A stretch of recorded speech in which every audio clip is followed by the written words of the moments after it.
if you think your Democrats are going to stand up for what you voted for, I think you're crazy.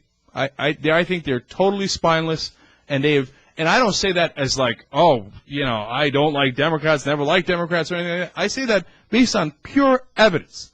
Every single piece of evidence that have come in so far in the last 6.5 years shows that every single one, no contradictory evidence at all, says the Democrats are spineless and will always buckle and will always bow their heads and will always let Bush get his way. Hey, look, some people will say, hey, Cenk, you're not being fair. There's some evidence that Democrats fight. Waxman and Leahy are doing a good job with the subpoenas and the investigations, et cetera. Okay, I hear you on that. I'm not going to dismiss that completely. I'm not. I think that it is relevant. Okay.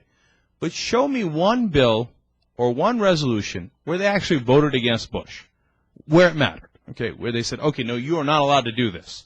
Well, and they keep calling him the worst administration in the history of the world, in the history of the United States, worst president in the history of the U.S.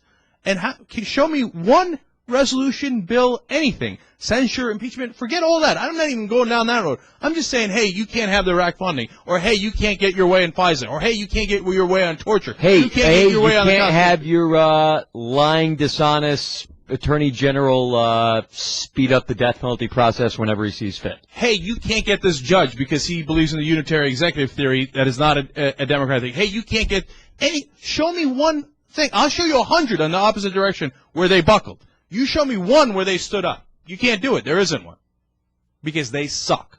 The Democrats are the weakest party in the history of the U.S. Because if you think that the President Bush is the worst president in the history of the U.S., which I do, if the opposition party has never been able to beat the worst, the weakest, the lowest rated president in the history of the U.S., then they by definition have to be the weakest political party in the history of the United States. That's the Democrats. It's inarguable, and it makes me honestly hate them.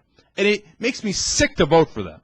And if I ever vote for them, I'm going to do it with holding my nose and saying, God damn it, I wish I had another choice.